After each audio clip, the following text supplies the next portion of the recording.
Good morning mga Chupa Pips! May bago na naman po tayong kwento ngayong araw na ito.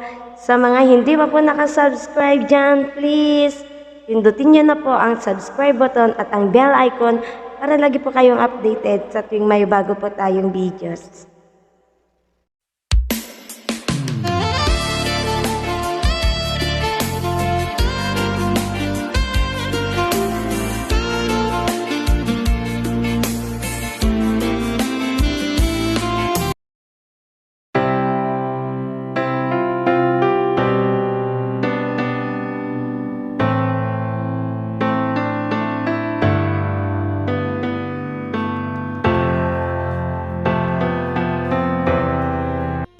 Magandang umaga po sa lahat ng tagapakinig sa inyong channel, Miss Maharot.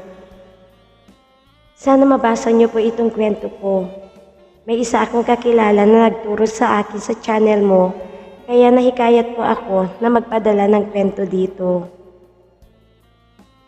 Pakiayos na lang po ng pagkakasulat kasi may mga salita na hindi ko gaano may translate sa Tagalog. Tubong Leyte po ako. At tawagin niyo na lang po ako sa pangalang Rowena. Masasabi ko po na isa akong pasaway na dalaga noon. Nais ko na makapagsolo sa buhay para magawa ko ang mga nais ko. Sa totoo lang ay may mga ayaw po ako na ugali ng aking mga magulang. Kagaya ng nangyari sa ate ko na pinilit na magtrabaho pero sila ang kumukuha ng mga sahod nito. Naawa ako sa ate ko noon dahil kahit isang pirasong damit ay hindi man lang ito makabili. Ang aking itay ay nalulung sa sabong at ang aking inay ay mahilig magsugal. Ganoon din ang nangyari sa sahod ng kuya ko na hindi na nila pinagtapos ng high school. Ipinasama siya sa tiyuhin ko para makapagtrabaho. Kaya ang ginawa ng kuya ko ay umalis ito at naghanap ng trabaho sa malayo at nagpapadala na lang ng pera na sapat sa mga gastusin ng mga kapatid ko. Yun nga lang, sa tuwing tatawag ito kay mama ay tanging pagmumura lang ang naririnig nito. Alam ni kuya kung bakit galit si mama dahil hindi niya nakukuha ng buo ang sahod nito. Aminin man natin ay may mga ganitong magulang sa panahon ngayon. At isa na doon ang aking mga magulang. Naaawa ako sa mga kapatid ko dahil sa magulo kong pamilya ay hindi na ako nakatapos ng aking pag-aaral at nagtrabaho na lang ako bilang isang katulong.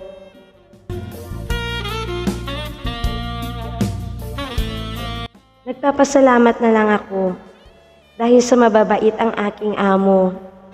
Pagkalipas ng 6 na buwan, ay pinag-aral nila ako para makapagtapos ako kahit high school lang. Hindi ko itinatanggi, Miss Maharot, na may naging nobyo ako noong ako'y nag-aaral pa lang. Ngunit hindi po ito schoolmate ko. Isa siyang tricycle driver at medyo may edad ito kaysa sa akin. Siya si Ramon. Matangkad si Ramon.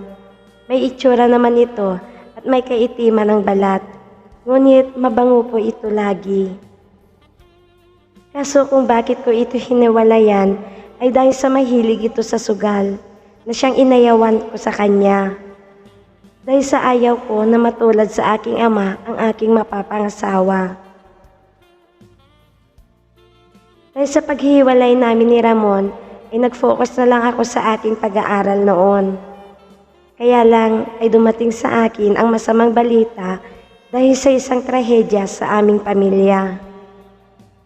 Namatay ang aking papa dahil sa may nakainitan ito sa sugalan. Kaso hindi ito nahuli at agad na nakapagtago. Kaya hindi kumpleto ang kinalakihan kong pamilya. Nabuo lang kami dahil sa araw ng libing ng aking ama.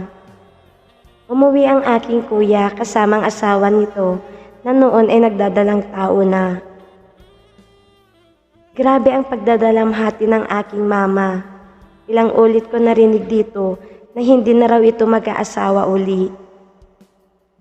Kahit naman lagi silang nag-aaway ni Papa, ay alam ko naman na minahal niya rin ito.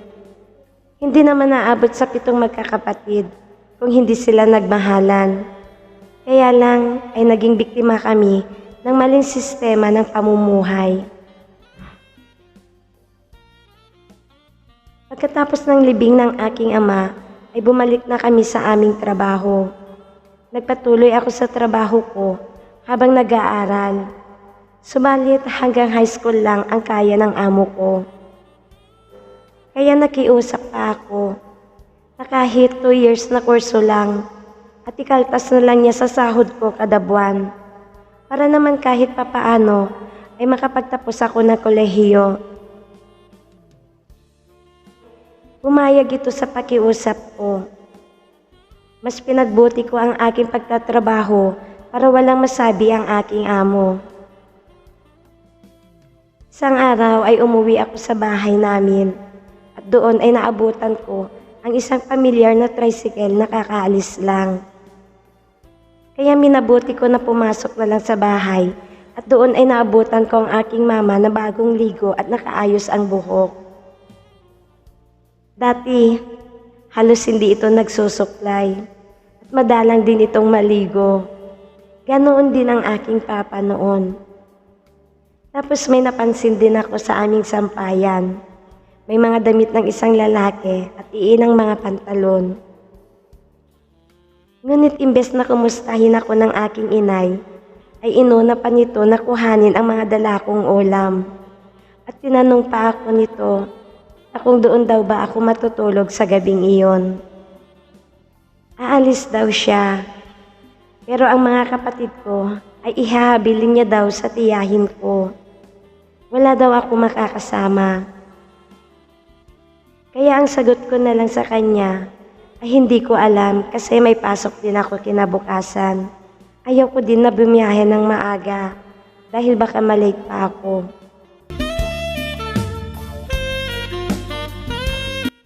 Minabuti ko na lang na bisitahin ang mga kapatid ko sa bahay ng tiyahin ko dahil sa nahalata ko na wala ang mga kapatid ko sa bahay namin. At doon ay may mga nalaman ako sa mga tiyahin ko. Mga kapatid ng tatay ko po sila. Ayon sa tiyahin ko, ay may pumupunta daw na tao sa bahay namin. At suspetya nila ay bagong nobyo ng aking mama. Nakaramdam ako ng inis dahil sa naalala ko noon sa libing ng aking papa ay lagi niyang sinasabi na hindi na raw ito mag-aasawa uli.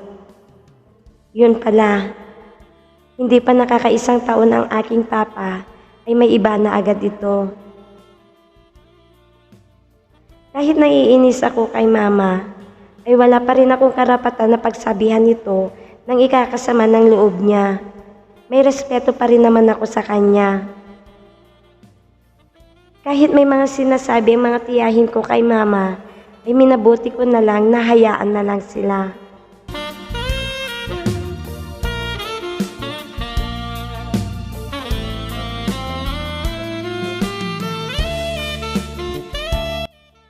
Inabot ako ng gabi sa bahay ng tiyahin ko dahil sa nakipagkwentuhan pa ako sa mga kapatid ko. Binigyan ko ang mga ito ng kakaunting baon at inisip kong kausapin si kuya tungkol sa sitwasyon ng aming mga kapatid. Kahit naman nasa mga tiyahin namin sila, ay nakakahiya pa rin dahil sa may mga sarili din na mga anak ang mga ito. Bago ako bumalik sa pinapasukan ko, ay dumaan muna ako sa bahay para makapagpaalam kay mama.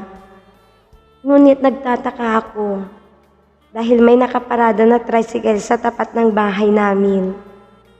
Hindi na ako kumatok dahil sa hindi naman nakalak ang pinto.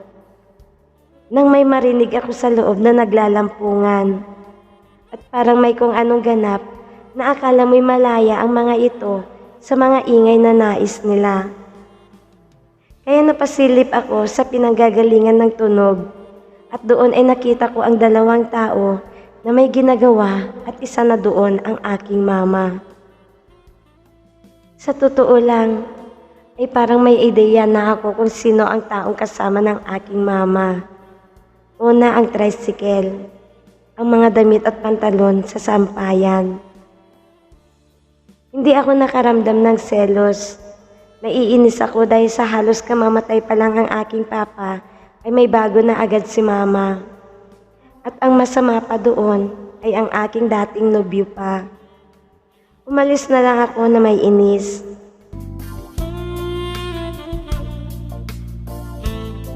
Pagsapit ng linggo, imbes na bumisita ako sa mga kapatid ko, ay minabuti kong puntahan ang aking kuya para ipaalam ang sitwasyon ng aking pamilya. Mabuti na lang at mabait ang asawa ng kapatid ko. At agad nang pumayag na doon muna sa kanila ang mga babae kong kapatid. At satiyahin ko muna ang mga lalaki kong kapatid. Nais din protektahan ng kuya ko ang mga kapatid ko sa mga pangyayari na hindi inaasahan. Lalo pa't kilala ko si Ramon. Isa sa dahilan noon ay ang ugali nito na nais makauna sa akin. Pero dahil sa ambisyosa ako, ay ayaw kong isoko ang aking sarili sa lalaking hindi karapat-dapat. Mabuti na lang at hindi alam ni mama ang bahay ng kuya ko. Ang alam lang nito ay sa Quezon City ito nakatira. Ang isa pa sa kinaiinisan ko kay mama, noong sinabi ko na kukuhanin ko ang mga kapatid ko. Nagsabi pa ito na dapat daw magbigay pa rin ako ng panggastos niya para hindi daw siya magutom. At kung gusto ko daw ay kunin ko na silang lahat dahil makukulit daw ang mga ito.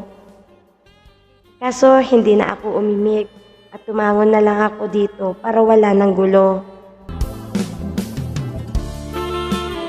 Ang dating plano namin ng kuya ko na ang mga kapatid kong lalaki ang maiiwan sa tiyahin ko ay dinala ko na silang lahat patungo sa bahay ng kuya ko. At nangako ako na tutulong ako sa mga gastusin.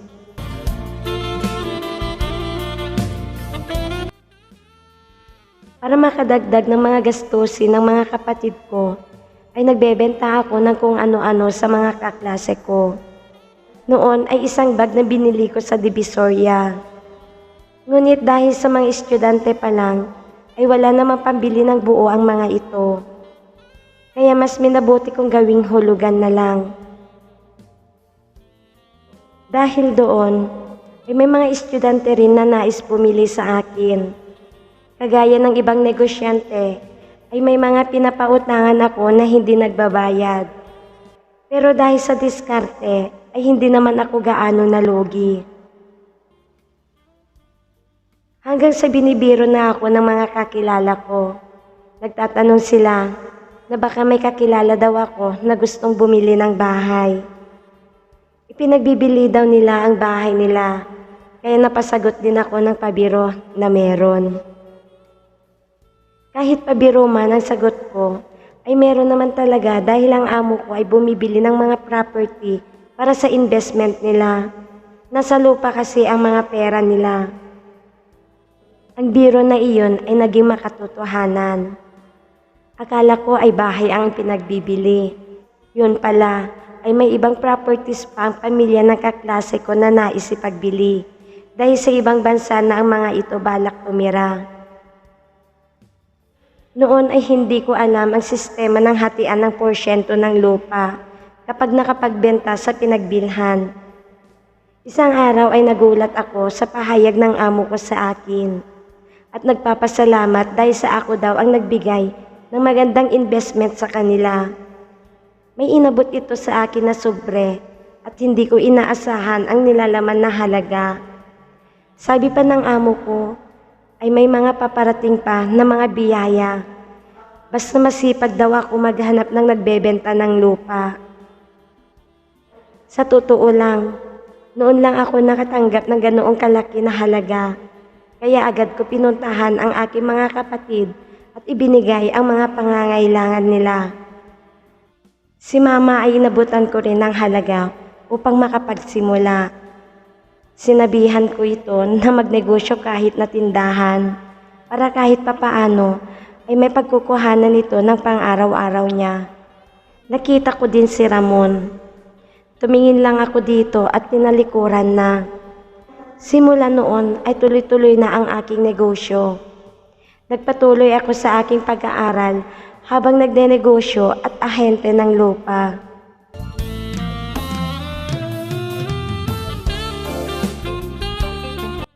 Napag-alaman ko din, sa buhay pala ay hindi dapat iisa ang trabaho natin. Kailangan may mga iba pa tayong gawin para malaman natin kung saan tayo itatala ng Panginoon. Sa aking pag-aahente ng lupa ay doon ko nakilala ang aking napangasawa. At sa awa ng Diyos ay matatapos na ang aming bunsong kapatid sa kanyang pag-aaral. At ang inay namin ay may anak na rin kay Ramon. Sana may natutunan kayo sa aking karanasan sa buhay. Maraming salamat sa pagbasa ng aking kwento. God bless po sa lahat. Ayan mga Chupa Pips, hanggang dito muna tayo. Inuulit ko po sa mga hindi pa po nakasubscribe dyan, please pindutin nyo na po ang subscribe button at ang bell icon para lagi po kayong updated sa tuwing may bago po tayong videos. Hanggang sa muli mga Chupa Pips, bye-bye!